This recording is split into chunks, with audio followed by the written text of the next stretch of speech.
എല്ലാവർക്കും നമസ്കാരം. അതിഥീസ് വേൾഡ് എന്ന യൂട്യൂബ് ചാനലിലേക്ക് എല്ലാവർക്കും സ്വാഗതം. അപ്പം നമ്മുടെ വീഡിയോ ആദ്യമായിട്ട് കാണുന്നവരാണെങ്കിൽ നമ്മളെ ഒന്ന് സപ്പോർട്ട് ചെയ്ത് സബ്സ്ക്രൈബ് ചെയ്തേ മറക്കല്ലേ. നിങ്ങളുടെ അഭിപ്രായങ്ങളൊക്കെ നമുക്ക് കമൻറ്റായിട്ടും രേഖപ്പെടുത്തണം. നമ്മുടെ ചാനലിൽ ലൈക്ക് ചെയ്യുകയും കൂടെ ചെയ്യണേ. അപ്പം ചെയ്യുന്നൊരു വെറൈറ്റി വീഡിയോ ആയിട്ടാണ് ഞാൻ വന്നിരിക്കുന്നത്. ഇത് ചാമ്പങ്ങ നമ്മുടെ നാട്ടിൽ ചാമ്പയ്ക്ക എന്നൊക്കെ അറിയപ്പെടുമല്ലേ. നമ്മുടെ ഇവിടെയൊക്കെ ചാമ്പങ്ങ എന്നാണ് പറയുന്നത്. ചാമ്പങ്ങ പല കളറിലുണ്ട്. വെള്ളയുണ്ട്, പിന്നെ ഒരു പച്ച കണക്ക് കൂടിയ കളറുണ്ട്, ചുമലയുണ്ട്.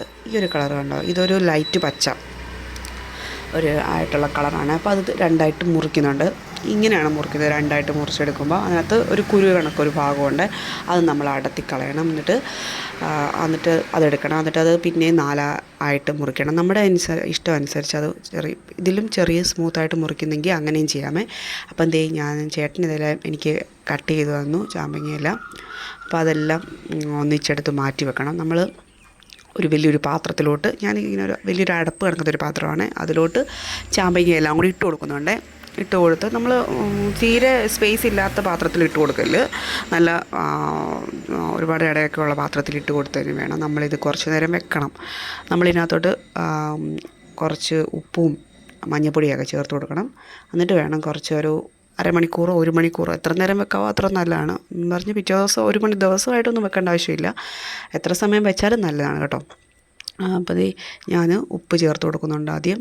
അതിനുശേഷം മഞ്ഞൾപ്പൊടിയും കൂടെ ചേർത്ത് കൊടുത്തിട്ട് അത് കുറേ നേരം നന്നായിട്ട് ഇളക്കി കൊടുക്കണം. ഇളക്കിയതിന് ശേഷം നമ്മളത് മാറ്റി വെക്കണം കുറച്ച് നേരത്തേക്ക്. എന്നിട്ട് ബാക്കി നമ്മൾ ഇനി ഇതിനകത്ത് ചേർക്കാനുള്ള കാര്യങ്ങളെല്ലാം അരിഞ്ഞെടുക്കണം. നല്ല രുചിയാണിത്. നമ്മളിത് കടിച്ച് തിന്നത്തില്ലേ, ഒരു ഉപ്പല്ല, ഈ ഒരു മധുരവും പുളിയെല്ലാം കൂടെ കൂടിയ ഒരു ടേസ്റ്റാണിത്. പണ്ടൊക്കെ നമ്മൾ സ്കൂളിൽ പോകുമ്പോഴത്തേക്കിനും ഈ ചാമ്പമരമൊക്കെ ഉണ്ടായിരുന്ന സമയത്ത് ഈ വഴിയിലൊക്കെ കാണുമ്പോൾ, ഇപ്പം അതല്ലേ വഴികളിൽ മരവും കാര്യങ്ങളും ഒന്നും ഇല്ലാത്ത, അപ്പോൾ നമ്മളൊക്കെ എടുത്തുകൊണ്ട് പോയിട്ട് ഉപ്പൊക്കെ പുരട്ടി തിന്നുമായിരുന്നു. ഉപ്പ് പുരട്ടേണ്ട ആവശ്യമില്ല, ഒരു മധുരമൊക്കെ കാണും. ഇത് ഞങ്ങളുടെ വീട്ടിലുണ്ടായിരുന്ന അത്ര തന്നെ ചാമ്പങ്ങയാണ്. നമ്മുടെ വീട്ടിൻ്റെ പുറകിൽ നേരത്തെ ഉണ്ടായിരുന്നു ഇത് കണക്കത്തെ സെയിം ആയിട്ടുള്ള ചാമ്പങ്ങ. പക്ഷെ അതൊക്കെ വെട്ടിക്കളഞ്ഞു നേരത്തെ തന്നെ. ഇപ്പോൾ അങ്ങനെ ചാമ്പങ്ങ അധികം ആരും ഉപയോഗിക്കത്തില്ല. നമ്മുടെ ഈ പനിയുടെ സീസണൊക്കെ വന്നപ്പം തൊട്ട് വവ്വാലുകളുടെ ഇതൊക്കെ കൊണ്ട് ഇങ്ങനെ ഇപ്പം ആരും അങ്ങനെയുള്ള പഴങ്ങൾ, റംബൂട്ടാനെ, ഇത് കണക്കുള്ള പഴങ്ങളൊന്നും നമ്മൾ അങ്ങനെ പിള്ളേരൊന്നും ഉപയോഗിക്കുന്നില്ല. പേടിയാണ് ഒന്നാമത്, അസുഖങ്ങളൊക്കെ ഉണ്ടാവുമെന്നോർത്ത്. അതുകൊണ്ട് പിന്നെ ഞങ്ങൾ ചേട്ടൻ വെള്ളം കൊടുക്കാൻ പോയ ഒരു വീട്ടിൽ നിന്ന് കൊണ്ടുവന്നതാണ്. അപ്പോൾ അവിടെ ഇങ്ങനെ വലയൊക്കെ ഇട്ട് സെറ്റാക്കി വെച്ചതുകൊണ്ട് മാത്രം എടുത്തതല്ല. ചേട്ടൻ അങ്ങനെ കൊണ്ടുവരത്തില്ല. കൊണ്ടുവന്ന ഉടനെ അതിനകത്തുനിന്ന് 3-4 എണ്ണം കുഞ്ഞും അണ്ണൻ്റെ മോനും ഒക്കെ എടുത്ത് തിന്നു കേട്ടോ. നല്ല ടേസ്റ്റായിരുന്നു. ഞങ്ങളും ഒക്കെ ടേസ്റ്റ് ചെയ്ത് നോക്കി. അപ്പോൾ അന്ന് അച്ചാറിടാം എന്നൊരു ചിന്തിച്ച് അങ്ങനെ എടുത്താണ്. അപ്പം അതിന് വേണ്ടി കുറച്ച് ചിലർ ഇഞ്ചി ചതച്ചിടും, ചിലർ ഇഞ്ചി ചെറിയ പീസായിട്ടൊക്കെ അരിഞ്ഞെടുത്ത് അങ്ങനെ ഇടും. എങ്ങനെയാണെന്ന് വെച്ചാൽ നമ്മുടെ ഇഷ്ടത്തിനനുസരിച്ച് ഇഞ്ചി എടുക്കുക. ഇഞ്ചിയും വെളുത്തുള്ളി കുറച്ച് കൂടുതൽ വേണം കേട്ടോ. അപ്പം വെളുത്തുള്ളിയെല്ലാം ഇത് വലിയ വലിപ്പമുള്ള വെളുത്തുള്ളിയാണ്. അപ്പോൾ അതും എല്ലാം അരിഞ്ഞ് മാറ്റി വെച്ച്, എല്ലാം എന്നെ ചേട്ടനാണ് സഹായിച്ചു തന്നെ അരിയാനായിട്ടൊക്കെ. അപ്പം നമ്മൾ പുറത്ത് അടുപ്പ് കൂടുകയാണ്. അടുപ്പിനകത്ത് പാചകം ചെയ്ത് കഴിക്കുന്ന ഭക്ഷണത്തിനൊരു പ്രത്യേക രുചി തന്നെയല്ലേ. നമ്മൾ അച്ചാറും, ഞാൻ എൻ്റെ മിക്ക വീഡിയോയിലും പറഞ്ഞിട്ടുണ്ട്. പിന്നെ നമ്മൾ അച്ചാറും കാര്യങ്ങളും ഒക്കെ ഇടുമ്പോൾ പുറത്ത് നമ്മൾ കല്യാണ ഫുഡ് ഉണ്ടാക്കുന്നവരും അങ്ങനെയുള്ളവരൊക്കെ കണ്ടിട്ടില്ല, അവർ പുറത്ത് അടുപ്പൊക്കെ ഉണ്ടാക്കിയിട്ടാണ് ഉണ്ടാക്കുന്നത്. അപ്പോൾ അതിനൊരു പ്രത്യേക രുചി തന്നെയാണ്. അപ്പം ഇങ്ങനെ കട്ടിയുള്ളൊരു ചീനച്ചട്ടി എടുത്ത് വെച്ചു. അപ്പോൾ അമ്മ വെളിച്ചെണ്ണ ഒഴിച്ചു തരാമെന്ന് പറഞ്ഞു.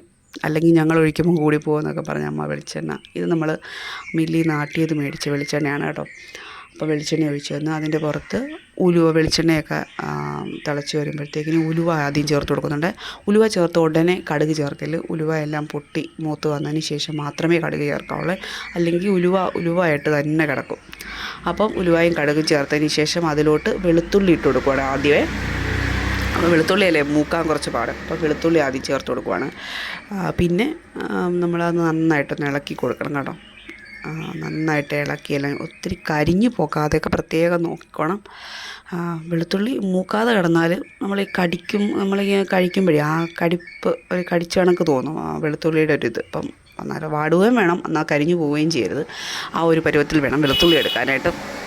ആ വെളുത്തുള്ളിയെല്ലാം ആ ഒരു പരുവം ആകുമ്പോഴത്തേക്കും നമുക്ക് ഇഞ്ചിയും കൂടെ ചേർത്ത് കൊടുക്കാം കേട്ടോ. ഇഞ്ചിയും കൂടെ ചേർത്ത്, ഞാൻ പച്ചമുളക് ചേർത്തില്ല.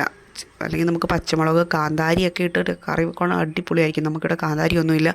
നേരത്തെയൊക്കെ ഇവിടെ നമ്മൾ ഈ വീട് പണിക്കൊക്കെ മുന്നേ ഇവിടെ നിറച്ച് കാന്താരി ഉണ്ടായിരുന്നു കേട്ടോ, ഒരുപാടുണ്ടായിരുന്നു. അപ്പോൾ നമ്മൾ കാന്താരി അച്ചാറും ഇങ്ങനെയുള്ള മാങ്ങയുടെ കൂടെയും നാരങ്ങയുടെ കൂടെയും ലൂബിക്കയുടെ കൂടെ ഒക്കെ കാന്താരി ഇട്ടാണ് കറി വെച്ചുകൊണ്ടിരുന്നത്. പക്ഷേ ആ പെരവണി സമയത്ത് എല്ലാ ചെടികളും ഒക്കെ പോയതുകൊണ്ട് കാന്താരിയും പോയിട്ടുണ്ട്. അപ്പോൾ നമ്മൾ കിളിപ്പിച്ചൊക്കെ ഇട്ടിട്ടുണ്ട്. അപ്പോൾ നമുക്ക് കാര്യത്തിലോട്ട് കിടക്കാം. അതുമെല്ലാം മൂത്തതിന് ശേഷം മഞ്ഞൾപ്പൊടിയാണ് ഇട്ട് കൊടുക്കുന്നത്. ഞാൻ മഞ്ഞൾപ്പൊടി ഇട്ട് കൊടുക്കുന്നുണ്ട്. പച്ചമുളകൊന്നും ചേർത്തിട്ടില്ല. കറിവേപ്പിലയും കൂടി ഇട്ട് കൊടുക്കുന്നുണ്ട്. പിന്നെ കാശ്മീരി മുളക് പൊടി. എരിവൊന്നും അധികം നമുക്ക് മറ്റേ മുളകിനൊക്കെ എരിവല്ലേ, അപ്പം കാശ്മീരി മുളക് പൊടി കുറച്ച് കൂടുതൽ, അപ്പം കുറച്ച് കളറൂടെ കിട്ടുമല്ലോ എന്നോർത്താണ് നമ്മളിത് ഇട്ട് കൊടുക്കുന്നത്. അപ്പോൾ കാശ്മീരി മുളക് പൊടിയും കൂടെ ചേർത്ത് കൊടുക്കുന്നുണ്ട്. പിന്നെ ഉലുവാപ്പൊടിയൊക്കെ ഉണ്ടെങ്കിൽ ചേർത്ത് കൊടുക്കാം. നമുക്കിവിടെ ഉലുവാപ്പൊടി ഇല്ലാത്തതുകൊണ്ടാണ് അത് കാണിക്കാഞ്ഞത്. അപ്പോൾ ഉലുവാപ്പൊടിയും കൂടെ മുളക് പൊടിയും കൂടെ ചേർത്ത് നന്നായിട്ട് ഇളക്കി കൊടുക്കുക. കരിഞ്ഞു പോകാതെ പ്രത്യേകം നോക്കണം. ചൂട് കൂടുതലാണെന്ന് തോന്നുവാണെങ്കിൽ തീ ഒന്ന് അല്പം മാറ്റി കുറയ്ക്കണം കേട്ടോ. അപ്പോൾ നീ നന്നായിട്ട് ഇളക്കി കൊടുക്കുക. ഈ ഒരു പരുവമായിട്ട് നമുക്കത് കിട്ടും കേട്ടോ. കരിഞ്ഞു പോകാതെ പ്രത്യേകം നോക്കണം. ഇതിൻ്റെ കളർ വ്യത്യാസം വന്നാലോ കരിഞ്ഞു പോയാലോ അത് തീരെ പിന്നെ കൊള്ളത്തില്ല. അപ്പം ആ ഒരു പരുവത്തിലെല്ലാം സെറ്റാക്കി എടുക്കുന്നുണ്ട്. പിന്നെ ഉപ്പ് ചേർത്ത് കൊടുക്കണം. പിന്നെ നമ്മൾ ചേർക്കേണ്ട അടുത്ത ഇതാണ് വിനാഗിരി. ഇത് നമ്മൾ കടയിലെ വിനാഗിരിയാണ്. നമ്മൾ ഈ വിനാഗിരിയൊക്കെ ഉണ്ടാക്കുന്ന സ്ഥലത്തൊന്ന് മേടിക്കുമ്പോൾ അതാണ് നല്ലത് കുറച്ചുകൂടെ. അപ്പം എന്നിട്ട് അതിനോട് നമ്മൾ അരിഞ്ഞു വച്ചിരിക്കുന്ന ചാമ്പങ്ങ, ഉപ്പും മഞ്ഞളും ഒക്കെ ഇട്ട് പുരട്ടി വെച്ചിരിക്കുന്ന ചാമ്പങ്ങയും കൂടെ ചേർത്ത് കൊടുത്ത് നന്നായിട്ട് ഇളക്കി കൊടുക്കുക കേട്ടോ.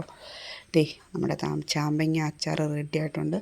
അപ്പോൾ നമ്മളൊന്ന് ചെറുതായിട്ടൊന്ന് ആവിയൊക്കെ കയറാൻ വേണ്ടി ഒന്ന് അടച്ചു വെച്ചേക്കണം കേട്ടോ. നമ്മുടെ ചാമ്പങ്ങ അച്ചാർ നല്ല സെറ്റായിട്ടുണ്ട്. അപ്പോൾ നിങ്ങളുമൊക്കെ വീട്ടിൽ ട്രൈ ചെയ്ത് നോക്കുക. ചാമ്പങ്ങയൊക്കെ കിട്ടുമ്പം കഴിക്കുന്ന കൂട്ടത്തിൽ ഇങ്ങനെ ഒക്കെ ഒരു റെസിപ്പി ഒന്ന് ട്രൈ ചെയ്ത് നോക്കണം. എല്ലാവർക്കും ഇഷ്ടപ്പെടും. കുഞ്ഞുങ്ങൾക്കും ഒക്കെയാണ്. ഇത്തിരി എരിവൊക്കെ കുറച്ചിട്ട് കൊടുത്താൽ മതി കേട്ടോ. അപ്പോൾ പിള്ളേരൊക്കെ കഴിച്ചോളും. അപ്പം നമുക്കിത് 2 ദിവസത്തേക്ക് പോലും കാണത്തില്ല. അപ്പം അതെല്ലാം സെറ്റായിട്ട് വന്നിട്ടുണ്ട്. ഉണ്ടോ, കളർ കാണുമ്പോൾ തന്നെ അറിയാം. നമ്മൾ ഒത്തിരി വേവിച്ച് അങ്ങനെ നമ്മൾ കുറേ നേരം അടുപ്പേ വെച്ച് വേവിക്കാണ്ട് അതിൻ്റെ ആവശ്യമൊന്നുമില്ല. അപ്പം ഒന്ന് ഇളക്കി കൊടുക്കുക. നമുക്കൊന്ന് രുചിച്ച് നോക്കാം എങ്ങനെ ഉണ്ടെന്ന്. അപ്പം നല്ല ടേസ്റ്റായിരുന്നു. ചൂടോടുകൂടി എടുത്ത് കഴിക്കാൻ തോന്നും, അത്രയ്ക്കും രുചിയായിരുന്നു. അപ്പം ഞാനതൊക്കെ ഒന്ന് ടേസ്റ്റ് ചെയ്ത് നോക്കി. അപ്പം കുഞ്ഞുമൊക്കെ വന്ന് അവർക്കും ഒക്കെ എടുത്ത് കൊടുത്തു കേട്ടോ. സെറ്റായിട്ടുണ്ട്. നല്ല രുചിയായിരുന്നു. അപ്പം ഇനി നമുക്ക് ഒരു കാര്യം കൂടെ അതിനകത്ത് ചേർത്ത് കൊടുക്കാനുണ്ട്. പ്രധാനപ്പെട്ട കാര്യം കായം. ഞാൻ മിക്ക കറിക്കകത്തും കായം ചേർത്ത് കൊടുക്കും. മീൻ കറിക്കകത്ത് വരെ ഇട്ട് കൊടുക്കും. കായം നമ്മുടെ ശരീരത്തിനും നല്ലതാണ്. അച്ചാറൊക്കെ ഇടുമ്പം കായം ഇല്ലെങ്കിൽ അതിനൊരു രുചിയില്ലല്ലോ കേട്ടോ. അപ്പോൾ കായവും കൂടി ഇട്ട് കൊടുത്ത് ഇനി നമുക്ക് അടുപ്പിൽ നിന്ന് എടുത്ത് മാറ്റാം കേട്ടോ. അപ്പം ഞാൻ ഇത് അടുപ്പിൽ നിന്ന് എടുത്ത് മാറ്റി വെച്ചിട്ടുണ്ട്. അപ്പം നമ്മുടെ അച്ചാർ റെഡി ആയിട്ടുണ്ട്. എല്ലാവർക്കും ഇഷ്ടപ്പെട്ടെന്ന് കരുതുന്നു. അപ്പം നമ്മുടെ ചാനലൊക്കെ കാണാത്തവർ കാണുക, നമ്മളെ സപ്പോർട്ട് ചെയ്യുക. കണ്ടോ, അടിപൊളി അച്ചാറാണ്. എല്ലാവർക്കും ഇഷ്ടപ്പെട്ടെന്ന് കരുതുന്നു. Thank you so much. വീണ്ടും വീഡിയോ ആയിട്ട് വരാം. ടാറ്റാ.